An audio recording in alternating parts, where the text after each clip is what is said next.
प्यारे दोस्तों, guidance corner में आपका स्वागत है। आज का हमारा विषय उन कैंडिडेट्स या उन स्टूडेंट्स के लिए है जो एसएससी सीजीएल की तैयारी कर रहे हैं। अगर आपने ये वीडियो आखिर तक देख लिया तो एसएससी सीजीएल के बारे में आपको पूरी जानकारी मिल जाएगी। एसएससी क्या है आप जानते हैं कि स्टाफ सिलेक्शन कमीशन जो एक केंद्र सरकार की बॉडी है जो स्टाफ का सिलेक्शन करती है, तो वो ही एक एग्जाम सीजीएल यानी कंबाइंड ग्रेजुएशन लेवल का भी कंडक्ट कराती है। तो आज हम उसी एग्जाम के बारे में बात कर रहे हैं। भारत सरकार का कोई भी मंत्रालय ऐसा नहीं है जिसमें एसएससी सीजीएल के थ्रू रिक्रूटमेंट ना होता हो।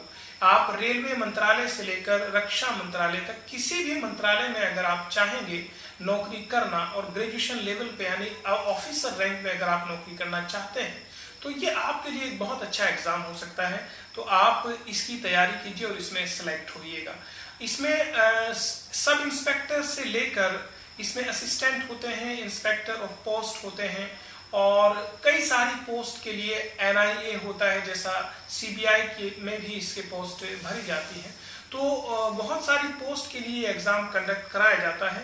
इसकी जैसा नाम से ही आपको इसके पता चल रहा है कि ग्रेजुएशन लेवल, तो किसी भी सब्जेक्ट से आपने अगर ग्रेजुएशन किया है, चाहे आपने बीए किया है, बीएससी किया है, बीकॉम किया है, बीबीए, बीसीए या बीएमएल, यहाँ तक कि जो जितने भी कोर्सेज जिनमें बी लगा हुआ है यानी कि जो बैचलर डिग्री है, चाहे वो बीटेक हो, तो अगर आपने वो किया है तो ज्यादातर पोस्ट की योग्यता यही है। कुछ पोस्ट की योग्यता कुछ खास होती है, जैसा एक इसमें होता है जेएसओ यानी जूनियर स्टैटिस्टिकल ऑफिसर, उसके लिए आपके पास स्टैटिक्स होना चाहिए ग्रेजुएशन में, या कम से कम आपने 12th तक मैथमेटिक्स पढ़ा हो और उसमें आपका 60% मार्क्स अगर हैं तो भी आप इसके लिए अप्लाई कर सकते हैं। तो इस तरीके से ये इसकी योग्यता एलिजिबिलिटी हो जाती है। एज लिमिट की अगर हम बात करते हैं तो इसमें ज्यादातर पोस्ट के लिए जो एज लिमिट है वो 18 से 27 साल होती है। कुछ पोस्ट ऐसी हैं जिसमें एज लिमिट 18 से 30 साल होती है।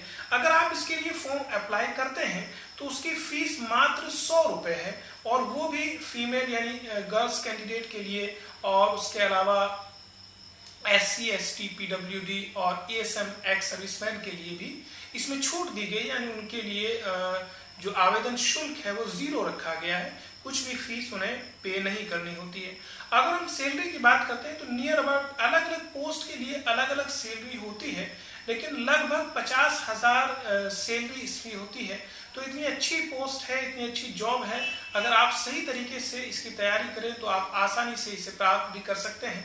तो इतनी अच्छी पोस्ट है, उसके लिए सिलेक्शन प्रोसेस क्या होता है वो मैं अब आपको बताने जा रहा हूँ। इसके सिलेक्शन प्रोसेस के 4-5 पड़ाव होते हैं, जैसा टियर फर्स्ट होता है, tier second, tier third, tier fourth and document verification.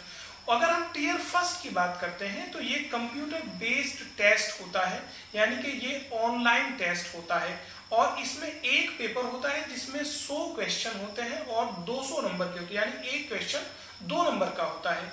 इस एक पेपर के ही 4 पार्ट होते हैं। ए पार्ट में जनरल इंटेलिजेंस एंड रीजनिंग होता है, बी पार्ट में आपका जनरल अवेयरनेस होता है, सी पार्ट में आपका क्वांटिटेटिव एप्टीट्यूड होता है और डी पार्ट में आपका इंग्लिश कॉम्प्रिहेंशन होता है। तो इसके 25-25 क्वेश्चन होते हैं और जो कुल 200 नंबर का ये पेपर होता है और 1 घंटे का मात्र पेपर होता है, यानी कि 100 क्वेश्चन आपको 1 घंटे में करने होते हैं। अगर आप, और इसमें नेगेटिव मार्किंग भी होता है, यानी 1/4 वही 0.50 मार्क्स आपका एक क्वेश्चन अगर आप गलत करते हैं तो आधा नंबर आपका कट जाएगा। तो इस तरीके से अगर आप टियर फर्स्ट को क्वालिफाई करते हैं तो उसके बाद आप टियर सेकंड के लिए बुलाए जाएंगे, कॉल की जाएगी। तो टियर सेकंड में क्या होता है, टियर सेकंड में 2 पेपर ऐसे हैं जो सबके लिए कंपलसरी हैं और 2 पेपर कुछ खास पोस्ट के लिए होता है। जो 2 पेपर सबके लिए कंपलसरी हैं वो एक तो क्वांटिटेटिव एबिलिटी का होता है जिसमें 100 क्वेश्चन होते हैं 200 नंबर के, और इसका टाइम आपका 2 घंटे होता है। दूसरा आपका इंग्लिश लैंग्वेज एंड कंप्रीहेंशन होता है।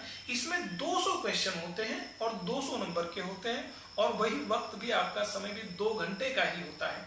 नेगेटिव मार्किंग यहाँ भी वही होती है 1/4।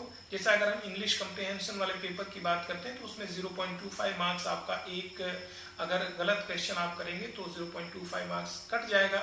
और अगर फर्स्ट पेपर यानी क्वांटिटेटिव एबिलिटीज की बात करते हैं तो उसमें 0.5 मार्क्स आपका कट जाता है, यानी 1/4 नंबर आपका यहाँ भी कट जाएगा, 1/4 ऑफ ए क्वेश्चन मार्क्स। और अगर हम थर्ड और फोर्थ पेपर की बात करते हैं, थर्ड पेपर स्टैटिस्टिक्स का होता है और fourth paper general studies and finance का होता है। ये कुछ स्पेशल पोस्ट के लिए होता है। अगर आप टीयर सेकंड को भी क्वालिफाई करते हैं तो तब आपको टीयर थर्ड के लिए इनवाइट किया जाता है। टीयर थर्ड में क्या होता है, वो आपका पेन और पेपर टाइप का पेपर होता है। उसमें क्या होता है, आपको एक ऐसे लिखना होता है और उसके अलावा लेटर या एप्लीकेशन, इस तरह की चीजें आपसे लिखवाई जाती हैं और वो भी 100 नंबर का पेपर होता है और 1 घंटे का ही होता है। लेकिन यहाँ खास बात ये है कि ये क्वालिफाइंग होता है, यानी कि इसको आपको सिर्फ क्वालिफाई करना होता है। और उसके बाद में अगर आप इसे भी क्वालिफाई कर लेते हैं तो फिर आपको फोर्थ जो स्टेज टीयर फोर्थ है उसके लिए आपको इनवाइट किया जाता है। उसमें क्या होता है, CPT यानी कंप्यूटर प्रोफिशिएंसी टेस्ट या डाटा एंट्री स्किल जो होता है, यानी टाइपिंग स्किल जो होता है, उसकी आपकी जांच की जाती है और वो भी क्वालिफाइंग होता है। अगर आप टीयर फोर्थ को भी क्वालिफाई कर लेते हैं तो फिर आपको डॉक्यूमेंट वेरिफिकेशन के लिए बुलाया जाता है। हालांकि जो फाइनल मेरिट है वो टीयर फर्स्ट और टीयर सेकंड के बेसिस पर ही बनेगी, क्योंकि टीयर थर्ड और टीयर फोर्थ जो थे दोनों क्वालिफाइंग नेचर के थे। अगर आप फाइनल मेरिट में अपना नाम ले आते हैं तो आपको फिर डॉक्यूमेंट वेरिफिकेशन के लिए बुलाया जाता है और अगर डॉक्यूमेंट वेरीफाई होने के बाद भी जो फाइनल मेरिट आएगी, जो फाइनल सिलेक्टिव मेरिट जो होगी, अगर आप उसमें भी अपना नाम लाते हैं तो ये आपके लिए खुशकिस्मत की बात होगी और आप हमारे देश की एक रेप्यूटेड सर्विस में आप एंट्री कर जाएंगे।